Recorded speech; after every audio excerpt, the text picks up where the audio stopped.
kati awezezza emyaka 3 kakyanga Allah amujjulula.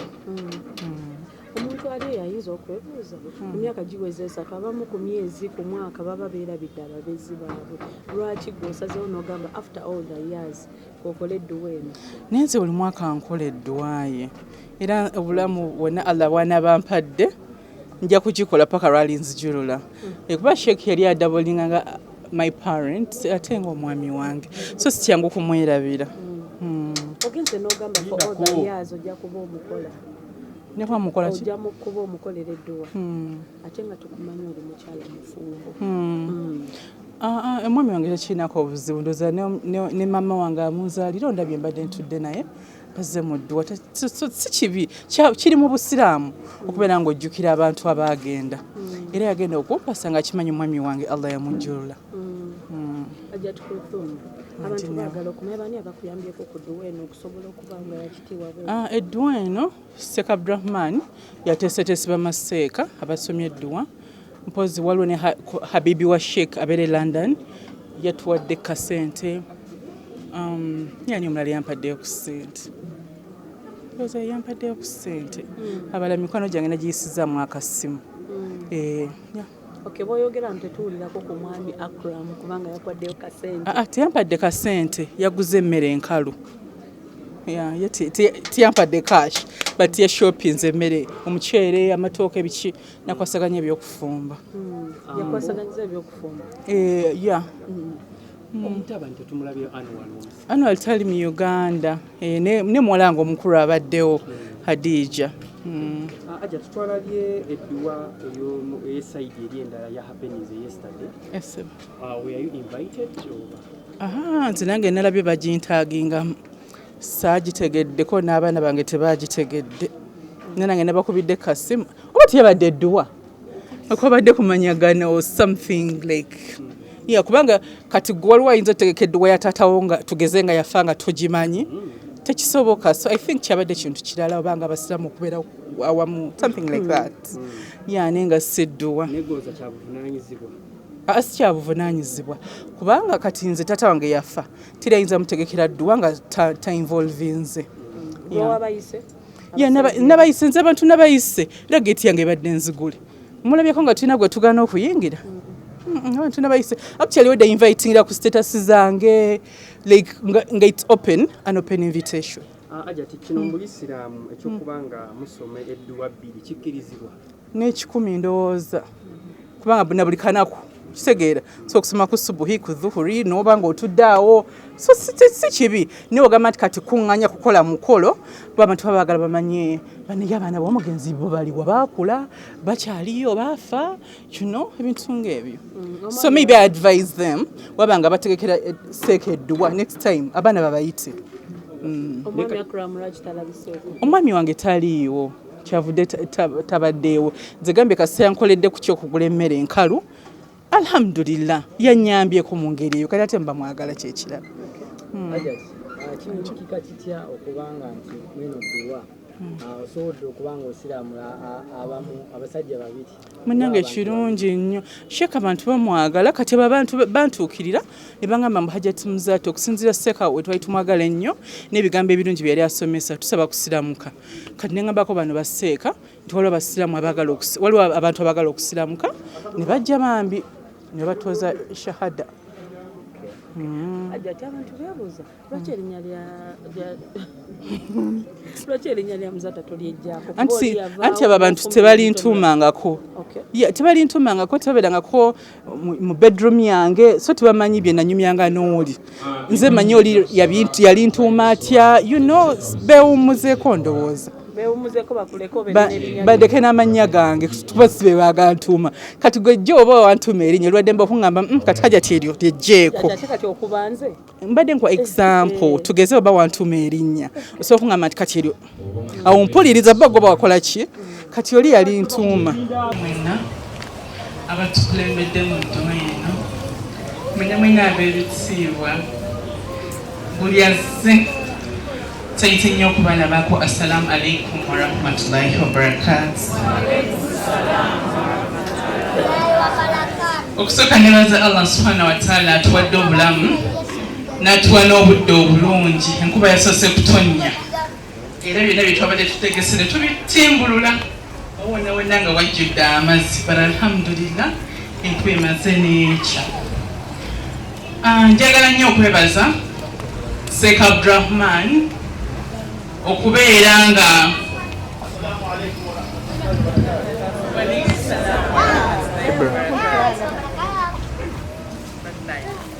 onono namumalayo sente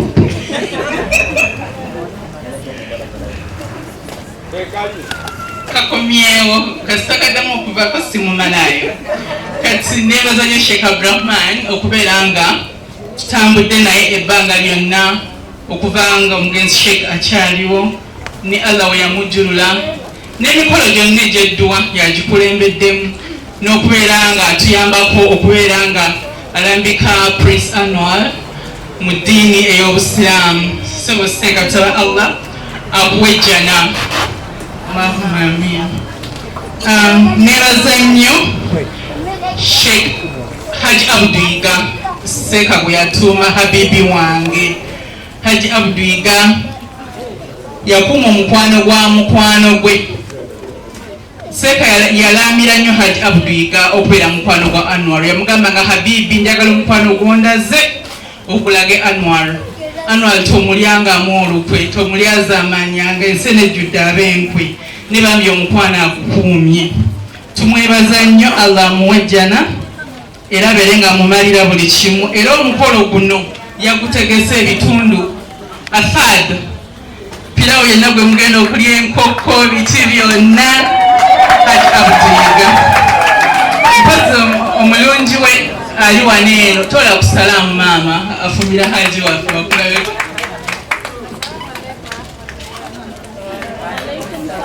Rahmatullahi wa barakatuh.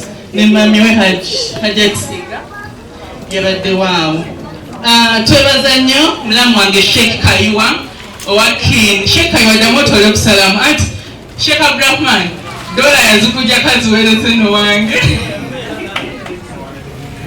Walaikum salam wa rahmatullahi wa barakatuh. Sheik Kayiwa yali mukwano nnyo gwa Sheik, yali nno muyizi we n'afuuka mukwano gwe n'afuuka muganda we. Nze yabuuzanga Kayiwa nga nyimiridde kati nfukamira nti munaye mulamu wange salaamu alaikum. Webale nnyo okubeera ng'obeerawo Anwar. Saba Allah akumalire buli kimu. Nebaza nnyo abaana bange. Hadija ddamu otole ku salaamu walanga omukulu.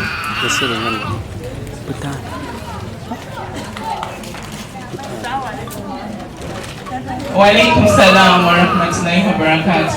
Nga we nabagambira ebbanga lyonna lye mbagamba nti abaana abange abava mu ntumbo ya Sheik Muzaata baana bampisa nnyo. Era ebigambo byonna bimwawulira musime ate omwana azivuula taata we biki just abo ab'entalo abaagala okututawaanya neffe tuli wamu era tewali kitutataaganya. Era tusaba Allah atukumire omukwano ogwo. Mulamu Hassan tola ku salaamu naye ogezze ennyo ngoba onookusobola obunene bw'omumpi. Wabale kujja nakubeerawo ebbanga lyonna lyonna. Nebaza nnyo bazadde bange bonna. Tata Medi tatange omulungi oyo baba wange n'ate kati taata ng'oyo mumanyi muzeeyi yafa. Walaikum salaam wa rahmatullahi wa barakatuh. Agisema tasobodde kubaawo naalongo tola ku salaamu. Mama Anwar vivi. Walaikum salaam wa rahmatullahi wa barakatuh.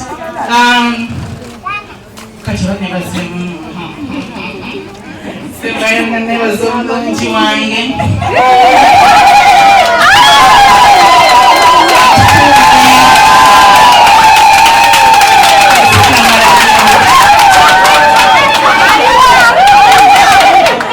Nebaze nnyo omwami wange njira kumisuriza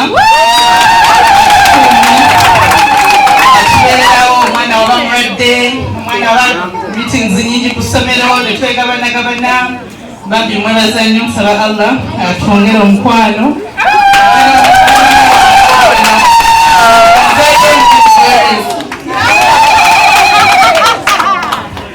Bambi mwebale kunjagala. Kati namaliza okubambi mwenna mwenna mbaagala nnyo nnyo nnyo mwenna bali wano.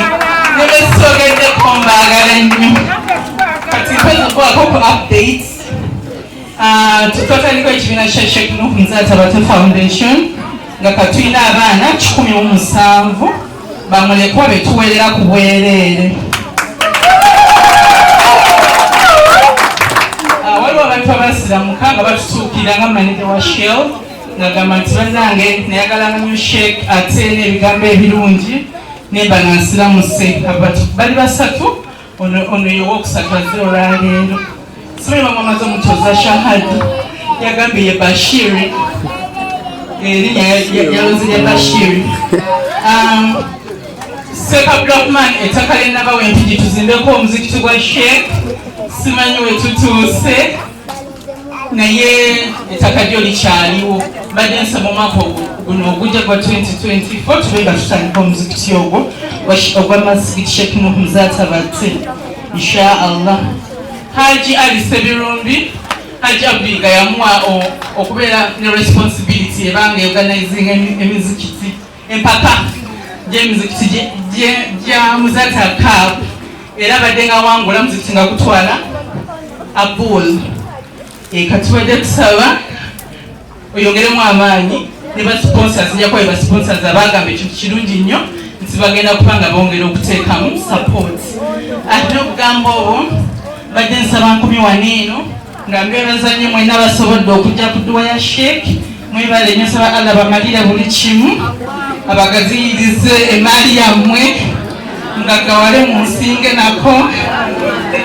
Allah abaami abalungi abalogo bonna bonna batabagaliza abasuule wano.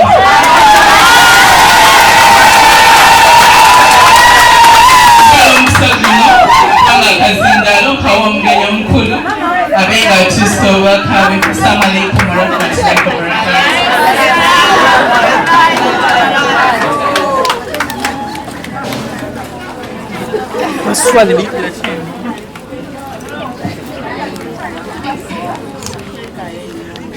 أعوذ بالله من الشيطان الرجيم.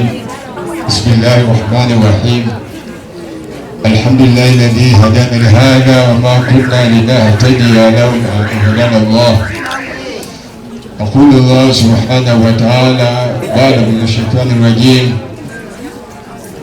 والذين جاءوا من بعدهم يقولون ربنا اغفر لنا ولإخواننا الذين سبقونا بالإيمان لا تجعل كل سالة ومسلنا كل من نريد ونجنا بمن خاف فاك رب العالمين.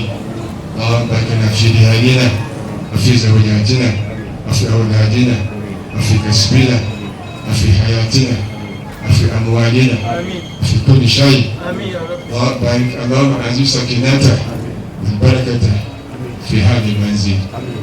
واغفر للمرحوم الشيخ مزاتا، ذكر اللهم يا كريم الرحم والرحمن الفرس والأمان والمتى والأمان وسلم منا لا هذا بك الشيخ مزاتا رب العالمين.